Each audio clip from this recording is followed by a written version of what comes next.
हरियाणा में नशा तस्करों के खिलाफ अंबाला रेंज पुलिस ने अब तक की बड़ी कार्रवाई करते हुए करीब 31 क्विंटल अवैध मादक पदार्थों को नष्ट कर दिया है। अंबाला रेंज के आईजीपी पंकज नैन की अध्यक्षता में भड़ोग स्थित एएमएस रुद्राक्ष एनवायरो केयर फैक्ट्री परिसर में यह पूरी कार्रवाई की गई, जहां अंबाला, कुरुक्षेत्र और यमुनानगर जिलों के पुलिस अधीक्षक भी मौजूद रहे। पुलिस के अनुसार कुल 436 मामलों से संबंधित 30 क्विंटल 83 किलो 90 ग्राम और 231 मिलीग्राम नशीले पदार्थों को कानूनी प्रक्रिया के तहत सुरक्षित तरीके से नष्ट किया गया। ये सभी मादक पदार्थ विभिन्न अभियानों के दौरान नशा तस्करों से बरामद किए गए थे। इस मौके पर आईजीपी पंकज नैन ने साफ शब्दों में कहा कि नशा तस्करों के खिलाफ जीरो टॉलरेंस नीति लगातार जारी रहेगी। उन्होंने चेतावनी देते हुए कहा कि नशे के कारोबार से अवैध संपत्ति अर्जित करने वालों की प्रॉपर्टी अटैच की जाएगी और आदतन अपराधियों पर सख्त प्रिवेंटिव एक्शन लेकर उन्हें लंबे समय तक जेल भेजा जाएगा। आईजीपी ने युवाओं से नशे से दूर रहने और अपनी ऊर्जा को शिक्षा, खेल कूद व सकारात्मक कार्यों में लगाने की अपील भी की। साथ ही आम लोगों से सहयोग मांगते हुए कहा कि यदि आसपास कहीं नशा बेचा जा रहा हो तो तुरंत पुलिस को सूचना दें। सूचना देने वाले की पहचान पूरी तरह गोपनीय रखी जाएगी। एनडीपीएस एक्ट के तहत जितने भी मादक पदार्थ हमारी तीनों जिलों की पुलिस बरामद करती है, उनको समय समय पर हम डिस्पोज ऑफ करते रहते हैं। इस पहल में अंबाला रेंज पूरे हरियाणा में सबसे अग्रणी है। पिछले एक साल में हमने ये तीसरा इस तरीके का जो डिस्पोजल की कैंपेन है वो की है। आज भी काफी मात्रा में तीनों जिलों से जो पिछले 6 महीने में एनडीपीएस में जितने भी मादक पदार्थ बरामद हुए हैं उनको यहाँ पर डिस्पोज ऑफ किया जा रहा है।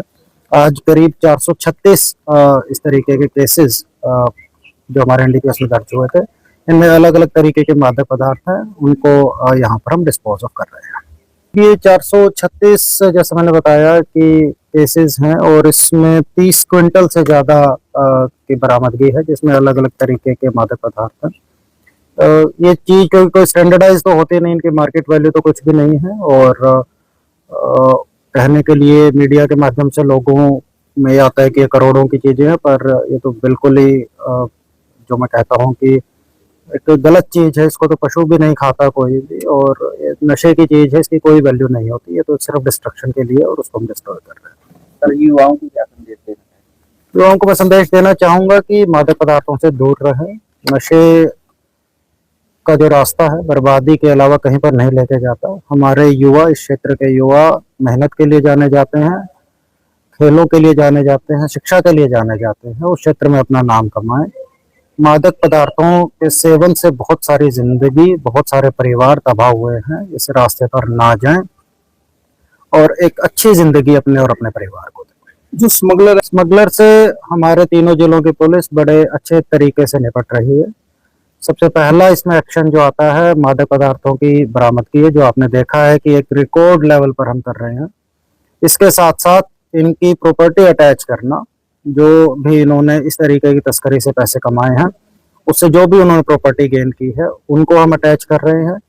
कुछ एक केसेस प्रिवेंटिव अरेस्ट भी हमने किए हैं कि जो व्यक्ति बार बार ऐसे केसेस में इन्वॉल्व होता है, उनको प्रिवेंटिव अरेस्ट के लिए, जिसमें काफी लंबे टाइम तक वो जेल में जा सकते हैं, उनके भी केसेस हम कर रहे हैं। तो काफी सख्ती से हमारे तीनों जिलों की पुलिस इनसे निपट रही है। लगभग बराबर ही है तीनों जिलों से, और अलग अलग जगह पर अलग अलग तरीके की बरामदगी होती है। जैसा कि मैंने कहा कि काफी फ्रिक्वेंटली हम इसको डिस्पोज ऑफ कर रहे हैं। ये डाटा भी पिछले एक साल में लगभग सिर्फ 4 या 5 महीने का होगा। तो इस तरीके से हम किस जिले में कितना है और किस जिले में कितना नहीं है, और पिछले 4 महीने में किसने किया है, काफी छोटा पीरियड होता है उसको बताने के लिए। इस आधार पर किसी जिले की परफॉर्मेंस को नहीं मान सकते। काफी मेहनत से हमारे तीनों जिलों की पुलिस कार्य कर रही है, और मैं चाहूंगा कि आगे भी इस तरीके का कार्य होता रहे। नशा तस्करों पर हम बिल्कुल सख्ती से पेश आए, और इसके साथ साथ कुछ युवा जो रास्ता भटक गए हैं उनकी काउंसलिंग करके उनको मुख्य विचारधारा में दोबारा लेकर आए।